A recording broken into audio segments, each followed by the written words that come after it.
Hello बच्चों, कैसे हैं आप सभी? बच्चों, आज हम कक्षा 5 की पाठ्य पुस्तक रिमझिम के पाठ 10 एक दिन की बादशाहत कहानी को वीडियो के माध्यम से समझने का प्रयास करेंगे। यह कहानी जिलानी बानो जी के द्वारा उर्दू में लिखी गई है तथा लक्ष्मीचंद्र गुप्त जी के द्वारा इसका अनुवाद हिंदी में किया गया है। तो प्रारंभ करें कहानी एक दिन की बादशाहत। एक बात और बच्चों, यदि आपको यह वीडियो पसंद आए तो कमेंट्स कीजिए, लाइक कीजिए, शेयर कीजिए और सब्सक्राइब अवश्य कीजिए, जिससे आपको मेरे अन्य वीडियो की भी जानकारी समय समय पर मिलती रहेगी। तो चलिए शुरू करते हैं कहानी एक दिन की बादशाहत। बादशाहत का मतलब है बच्चों राजा। तो यहाँ पर एक दिन की बादशाहत किसे मिलती है, यह हम कहानी के माध्यम से जानेंगे। इस कहानी में दो बच्चे हैं, एक का नाम है आरिफ और दूसरे का नाम है सलीम। दोनों बच्चे अपने दोस्तों के साथ कव्वाली गा रहे हैं कि तभी अम्मी आती है और आवाज़ लगाती है, आरिफ, सलीम, चलो सो जाओ, सोने का समय हो गया। आरिफ और सलीम को अपने दोस्तों को छोड़कर सोने जाने का मन नहीं करता, पर उन्हें अपनी माँ की बात माननी पड़ती है, अपनी अम्मी की बात माननी पड़ती है। जब सुबह सुबह आरिफ और सलीम सोए होते हैं और आइसक्रीम, टॉफ़ी, अच्छे अच्छे सपनों में खोए होते हैं, तभी आपा आती है और उन्हें उठाती है।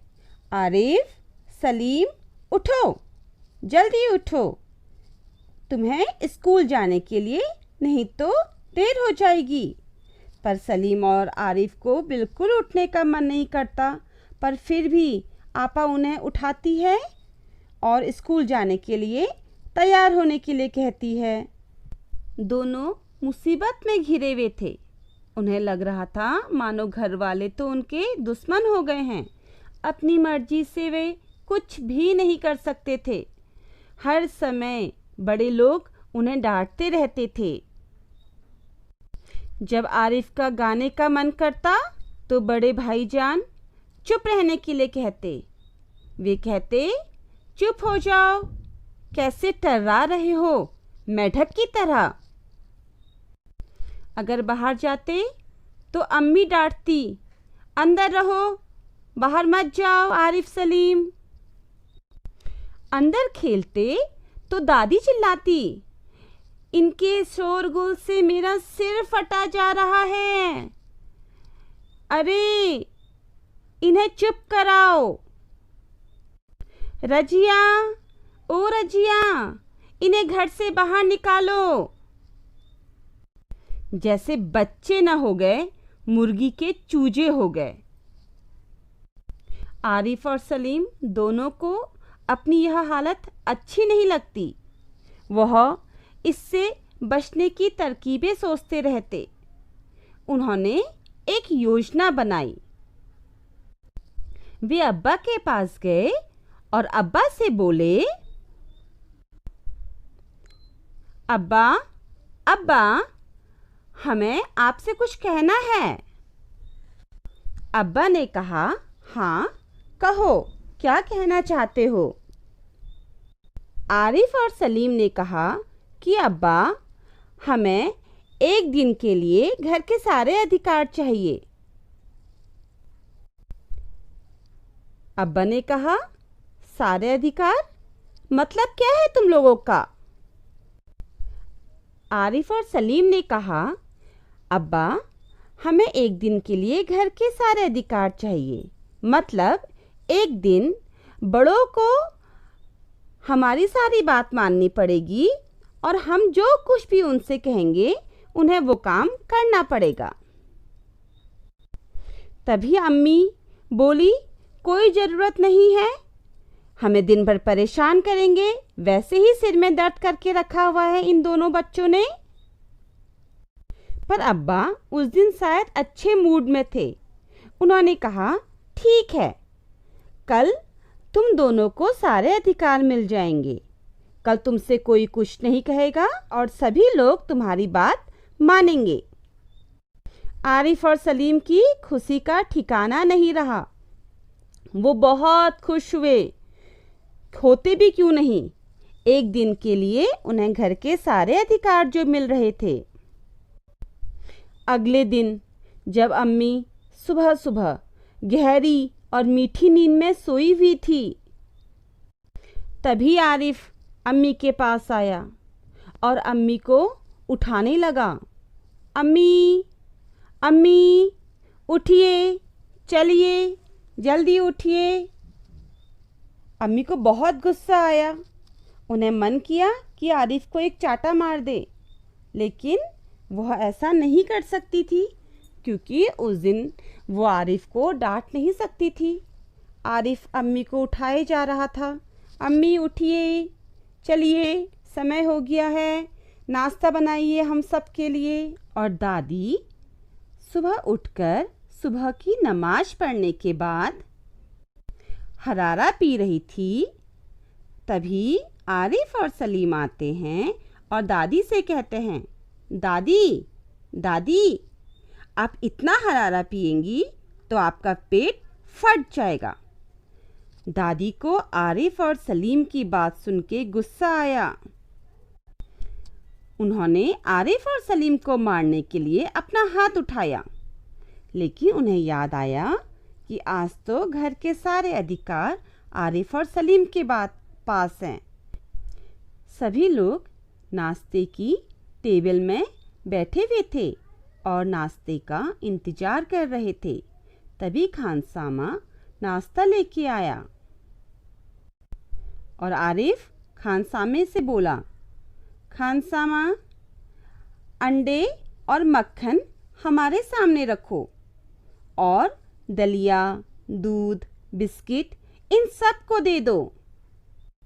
खानसामा बच्चों की बात में मुस्कुरा दिया, लेकिन आपा ने गुस्से की नज़र में दोनों बच्चों को देखा, लेकिन वो कुछ कर नहीं सकती थी। उन्हें रोज की तरह अंडे और मक्खन आज नहीं मिलने वाले थे।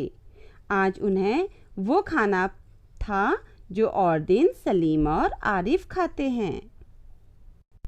तभी सलीम ने अम्मी से कहा, अम्मी, अम्मी, अपने दांत तो देखिए कितने गंदे हो रहे हैं। चलिए, जाइए, दांत साफ करके लाइए। दिन भर आप पान खाती रहती हैं, जिससे आपके दांत बहुत गंदे हो गए हैं। अम्मी ने कहा कि मैं तो दांत साफ कर चुकी हूँ, पर सलीम ने उनकी बात नहीं मानी और अम्मी को पकड़कर गुसलखाने की तरफ ले जाने लगा। सभी लोग यह देखकर हंसने लगे क्योंकि और दिन ये ऐसा सलीम के साथ होता था। कुछ देर बाद सलीम और आरिफ अब्बा को देखकर उनसे कहते हैं, अब्बा, जरा देखिए तो आपने अपनी कैसी हालत कर रखी है। आपके बाल कितने बड़े हुए हैं और आपने तो आज शेव भी नहीं कर रखी है। और हाँ, देखिए ना, आपने कल ही तो कपड़े बदले थे और आज कितने मैले कर डाले। आखिर अब अब्बा के लिए कितने कपड़े बनाए जाएंगे। यह सुनकर अब्बा हंसने लगे और उन्हें अपनी हालत देखकर शर्मिंदगी भी महसूस हुई। थोड़ी देर बाद जब अब्बा अपने दोस्तों के साथ बैठे हुए थे और आपस में गजल सुना रहे थे और दोस्त भी वाह वाह कह के अब्बा की तारीफ करे जा रहे थे कि तभी आरिफ चिल्लाते हुए बोला, बस कीजिए अब्बा, फौरन ऑफिस जाइए, 10 बज गए हैं। अब्बा को गुस्सा आया। वे चुप कहने ही वाले थे आरिफ से कि यकायक रुक गए। अपनी गजल को वहीं पर छोड़ के वो खड़े हो गए, क्योंकि उन्हें याद आ गया कि आज उन्होंने ही सारे अधिकार आरिफ और सलीम को दिए हैं। उन्हें गुस्सा तो बहुत आया, पर वो कुछ कर नहीं सकते थे। अब्बा ऑफिस जाने के लिए तैयार हुए और उन्होंने अम्मी से 5 रुपये मांगे, पर आरिफ ने कहा कि नहीं अब्बा, आपको पैसे नहीं मिलेंगे, आपकी गाड़ी में तो तेल पहले से ही है। आरिफ की बात सुनकर अब्बा को गुस्सा आया, पर वो समझ गए कि आरिफ उनकी नकल उतार रहा है। वो भी पैसे मांगते समय आरिफ से ऐसे ही कहते थे कि इकन्नी का क्या करोगे, जेब खर्च तो ले चुके हो।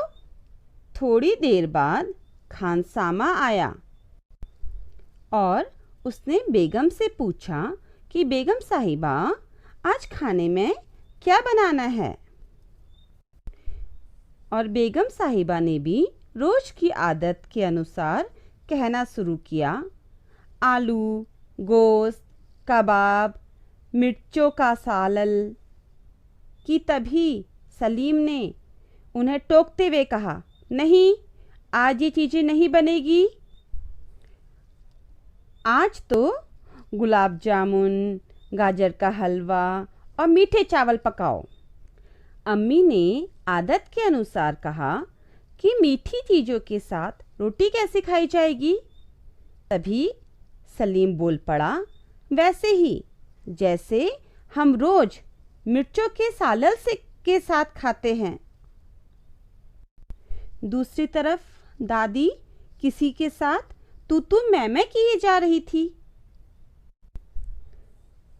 आरिफ ने दादी की नकल उड़ाते हुए कहा, उफ, दर्द हो गया है मेरे सिर में, और दोनों हाथों से सिर थामकर बोला, दादी चिल्ला क्यों रही हो।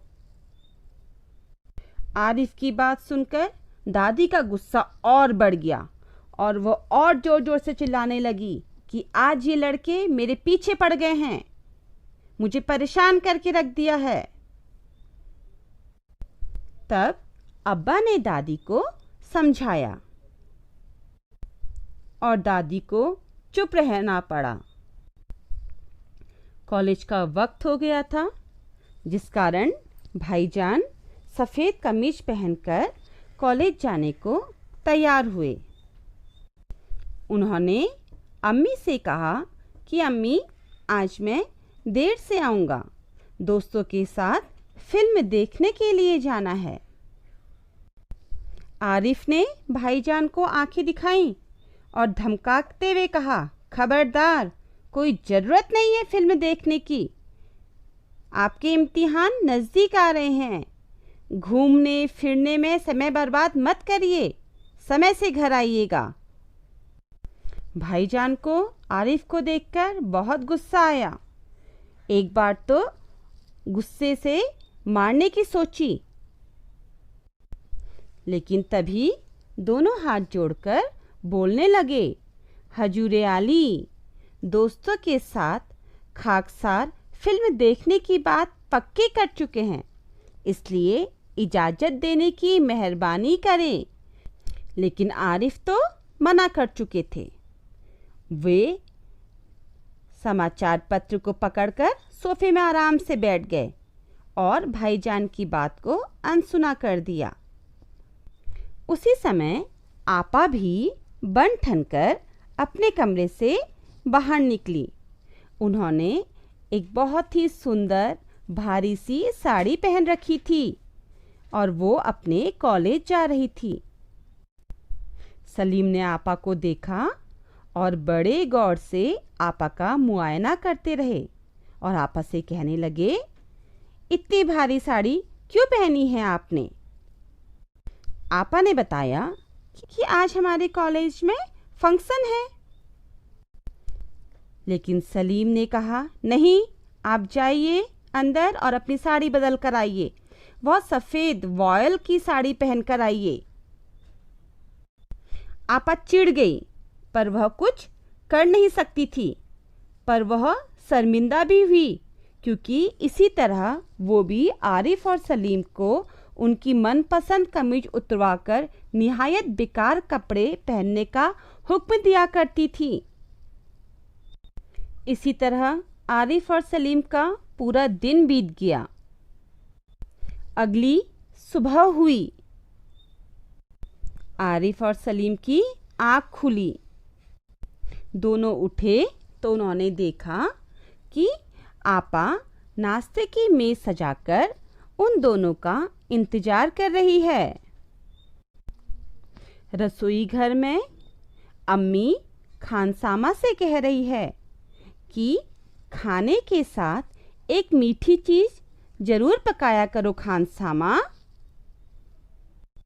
कुछ देर बाद बड़े भाई साहब आरिफ से गाना सुनाने के लिए कहते हैं, और जब आरिफ गाना गाता है तो वह स्वयं मेज को तबला बनाकर उसे बजा रहे होते हैं और दोनों मस्त होते हैं अपने काम में। जब सलीम स्कूल के लिए तैयार होके घर से निकलता है तो अब्बा सलीम के पास आकर कहते हैं कि लो सलीम, एक चवन्नी जेब में डाल दो। चवन्नी जेब में डालने में हर्ज ही क्या है। सलीम और आरिफ अब बहुत ज़्यादा खुश हैं। बच्चों, कैसी लगी आपको यह कहानी? क्या आपको भी अपने घर में एक दिन की बादशाहत का अधिकार चाहिए? इस अधिकार के मिलते ही आरिफ और सलीम की तो ज़िंदगी ही बदल गई। रोज़ाना रहने वाली स्थिति उलट गई।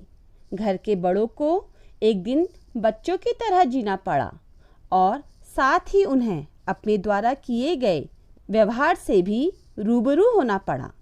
इसी तरह यदि हमें कोई हमारी गलती बताए तो हमें स्वयं के व्यवहार में बदलाव लाना चाहिए। यही इस कहानी की शिक्षा भी है बच्चों।